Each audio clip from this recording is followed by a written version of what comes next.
जान तो भैया अब मड़ई में रह तो जीव वक्ता गेल। अब मड़ई उड़े में रहे मन नहीं करेला। का करो भैया, हमहू गरीब है, हम तो मड़इये में रहेली। अरे मर्दे गरीब है तेकर मतलब ही थोड़ी मड़इये में रह जाई। जान तो हम 2 महीना कमा 20,000 रुपया इकट्ठा कैले बानी। अब चल दी 2 टाली ईंटा गिरवाई बा, घर बनाई बा, राजा महाराजा खान रहब। ए भैया खाली ईंटवा खरीदले से नहीं घर बनी। तब का लगी हो? ए भैया करे खातिर सीमेंट, छड़, मोरंग, बालू ई सब लगेला। हाँ होई तो कुलम सोचबे ना के गिट्टी छड़ भी लगी। चला अब का करल जाई, एक टाली ईंटा गिरवाइब और ओहू कुल के व्यवस्था करब सरिया सीमेंट के। पहले चला देखल जाई ईंटवा का रेट बा। चला ठीक है भैया, चला पूछ ला क्या रेट बा। चला 1 टाली 2 टाली 3 टाली 4 टाली 5 टाली। अरे सरवा लगता 100 टाली ईटा बन बचल बा। भट्टा मालिक से कहली कि 100 टाली ईटा पकवैया, लेकिन वो 200 टाली ईटा पकवा देना। ए भगवान अब हम कैसे बेची कुछ समझम नहीं आवता। सरवा खड़े खड़े रहत हमार लगेला पूरा करिया है दुखाए। तन चली बैठ जाई ईटवा पे।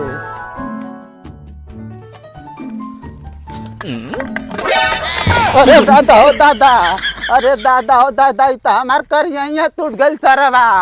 अब का करी? अरे बाप रे बाप, अरे बाप रे बाप, कहाँ गई लठिया रे?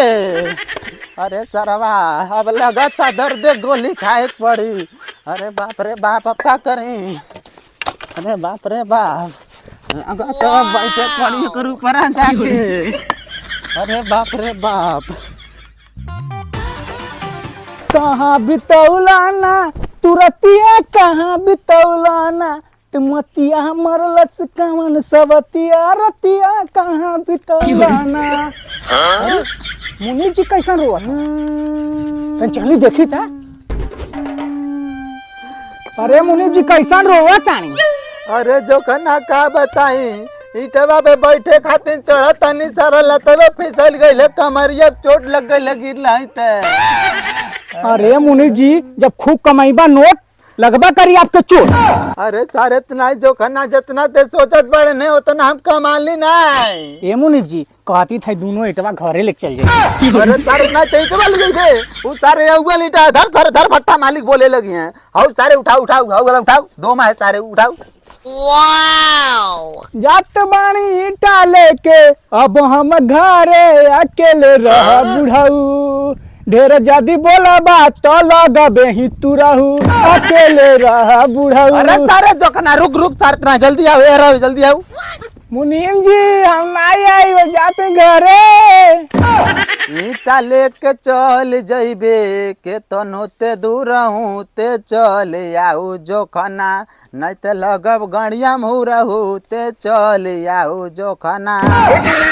आवत मुनीम जी आवत हैं। करे सारे जोखना ते ईटवा कहाँ ले जात रहले? लेके जाता नहीं घरे। और ये बताई मुनीम जी आपके कतुआ घर है? अरे हमार तो सर में मड़ई के घर है। हमार तो लिंटरे घर है। और ये बताई मुनीम जी आप केथुआ सुते ली? हम तो सरवा चटाई सुते ली। हम बेडर सुते ली। बाप रे बाप, का खानी मुनीम जी? हम तो सरवा दाल भात खा ली। हम मुर्गा मछली चाभे ली। करे जोखना पहले ही बताओ सारे ईटवा ले जाके का करे ले? मुनीम जी यहाँ ईटवा ले जाके 2 तल्लिया मकान बना ले हैं और रोज बेचबो करेली। बाप रे बाप, तोरे सारे जोखना बढ़िया बा। हम तो सरवा रोज ईटा पे बैठ के माछी मारे ली। तो मुनीम जी ऐसा माछी मारता रह जाए, ईटा ऐसी नहीं बेचाला। अब कैसे बेचाला? हम बताते ईटा कैसे बेचाला। ले ले 2 गो ईटा, कई गो ईटा, टाली ईटा ले ले ईटा। अरे भैया लगता ईटा सस्ता हो गई बा। चला ले ले जा। चला ले ले ईटा, हमसे सस्ता क्यों दे ना, ले ले ईटा। अरे मुनीम जी हाउ देखी ग्राहक आवता, जितना लूटे खोई लूट ले। रे मंगरुआ तो की कुछ चाहिए का? अरे बाबा सोचले रहनी 2 टाली ईटा लेवे के, लेकिन अब नहीं ले। अरे मुनीम जी यहाँ चाल रही ना तो कौनो ग्राहक रुकिया नहीं। ए बाबू रिसिया मत बोला तुके कितना टाली ईटा चाहिए। अरे मुनीम जी पहले ही बतल जाए ईटवा के रुपए टाली बा। बाबू ईटा 20,000 रुपया टाली भाई, 1 रुपया कम नहीं होई। रहे दा बाबा हम नहीं लेब। अरे बाबू रुका रुका रुका रुका रुका, कितना 1,000 रुपया तू लेवल चाहत बा? कितना 1,000? ए बाबा हमारे गौवा बगलिया में बट्टा बा ईटवा 19,000 रुपए टाली बा। 19,000 बा? अरे बाबू 19,000 वाले यहू बा, लेकिन दोमा है। दोमा? ए बाबा तनी उसे बढ़िया ईटा दा, भला ही 19,500 ले लिया। अच्छा बाबू, अरे 19,000 ते एक काम करा, चला एक टाली सेमा ले ला। ए बाबा तू हमसे पूरा 20,000 चाहे 20,000 से ज्यादा ले ला, लेकिन हमें ऐसा ईटा था जौन कई पुस्त चले टूटे ना। ये जो खाना रडवा दे दिया का एक टाली। हाँ मुनीम जी, रडवा इनके सही पड़ी। ए बाबू एक काम करा, चला एक टाली राड ले ला। राड बग मर देता है, तुम लोगन लगे तो ले वही लाग नहीं बा। लाड़े खन रेट लगाओ तो इससे तुम लोगन के गौजल बाईटवा।